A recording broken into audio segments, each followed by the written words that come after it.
While my electorate of North Sydney broadly supports the intent and principle of the Treasury Laws Amendment, Better Targeted Superannuation, Concessions and Other Measures Bill 2023, they're also very concerned the legislation is being poorly executed and will create a dangerous precedent within our taxation system. They are also concerned that this legislation is really a Trojan horse designed to put an end to self-managed super funds, preferencing instead the large commercial superannuation entities as those are better able to be influenced by the government of the day in terms of priority areas for national investment. At this point, I need to declare a deep personal belief that the money held in superannuation vehicles belongs to the person who has put it there.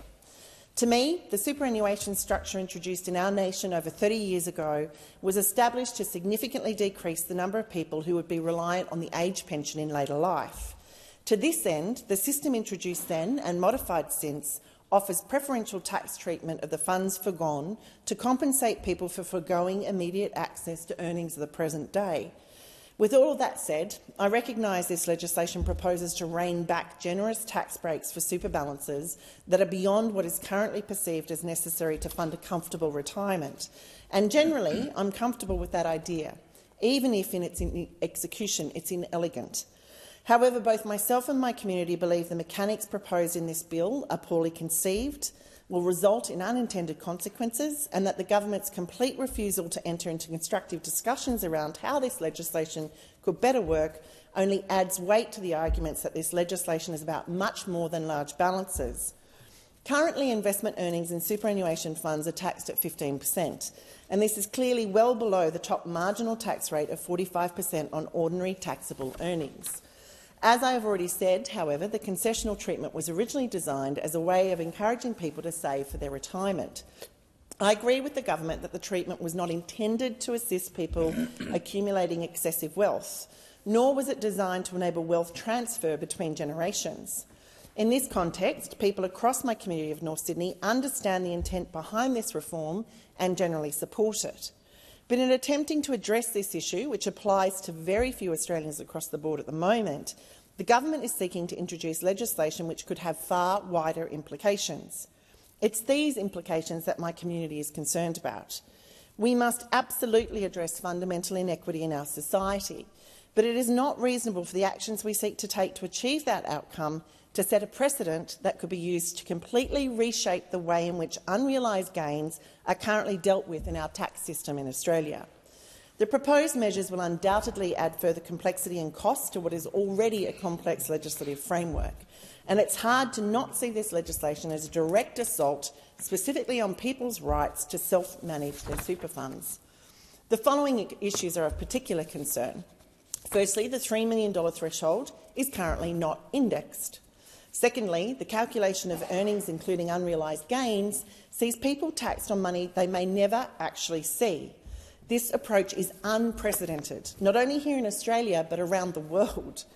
The cash flow and liquidity issues this bill causes to those with illiquid assets held in super, and finally the effect on individuals in defined benefit schemes. Dealing with each of these in turn.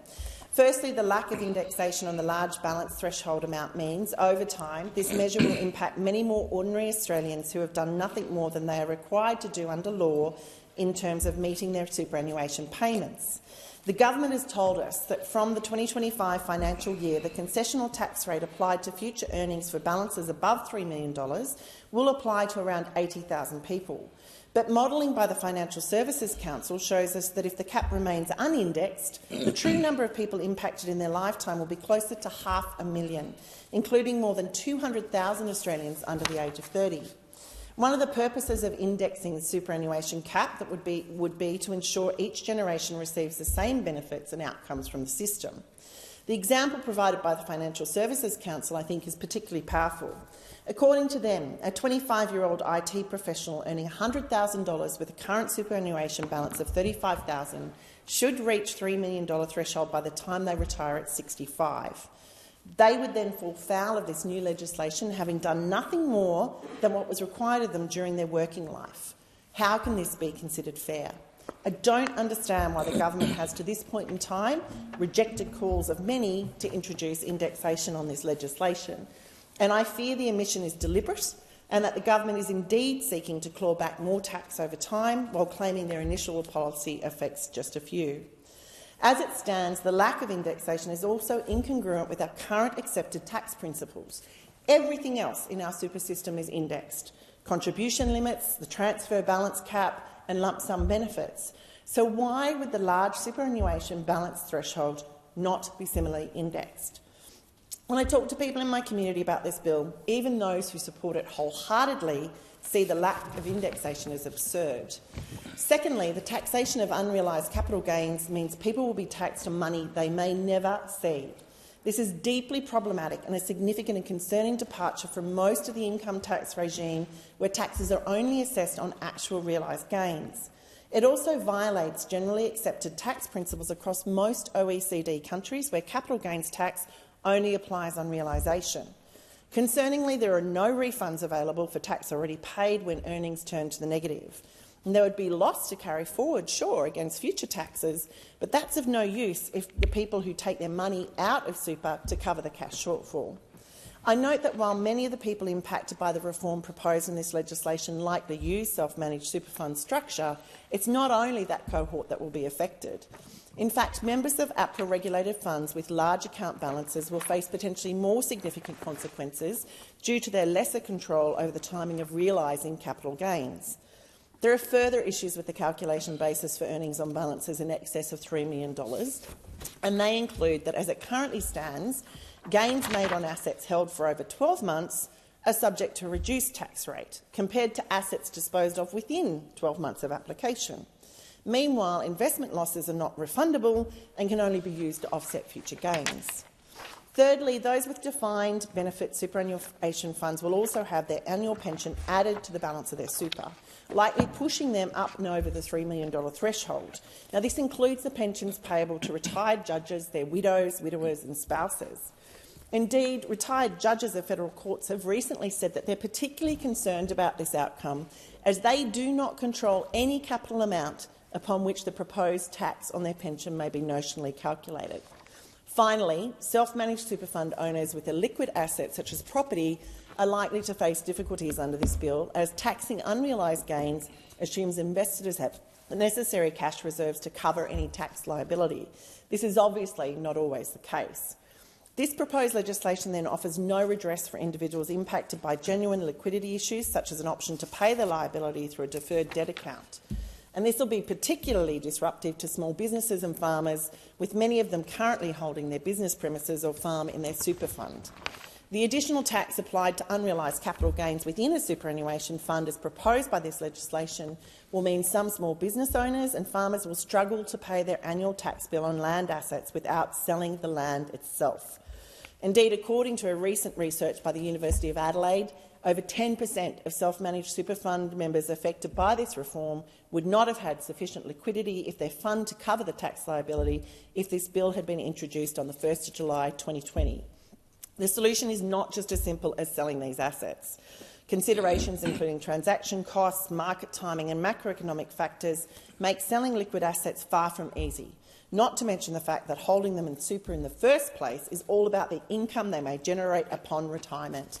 You can't have income from something you no longer own. Ultimately, this government has displayed little appetite for true community engagement around this legislation and certainly has not appeared to be interested in considering any of the alternative design models presented. Ultimately, the alternative designs were sensible, appropriate, well-designed and would have significantly improved this legislation. Yet the government has chosen to ignore them and not engage in any meaningful way to come to a more sustainable and reasonable position. And this brings me back to my initial concern, Deputy Speaker, that despite all the rhetoric around this reform, this agenda is not just about taxing the rich. It's about trying to shut down the self-managed super fund option. Ultimately, there are substantial issues in this legislation that should concern far more Australians than those that are just unfortunate enough to be deemed wealthy by this government. The people who will be affected by these issues have done nothing wrong. They haven't engaged in dodgy tax practices or aggressive tax planning. They have, however, made long-term choices between superannuation and other options based on the reasonable assumption that the restrictions placed on accessing super represent the trade-off for long-term tax concessions. They've complied with the superannuation rules to date and have been told for decades to hold any assets they don't need until retirement in their super. Now these people will be adversely affected. The people of North Sydney agree the super system should not be used to avoid paying tax. Currently, the system provides concessional tax arrangements for the accumulation of retirement savings. But reforms to make the super system more sustainable and equitable must be sensible and measured. And, Mr Deputy Speaker, the bill before us is not sensible and it is not measured. I'm left wondering, are we shaping into a conversation around the taxing of unrealised gains in other asset classes, including our own homes? I do not believe I can vote in favour of this legislation as long as it contains this power. And in closing, I'd like to move the amendments as circulated in my name. This reform can and could work, but it will not work in its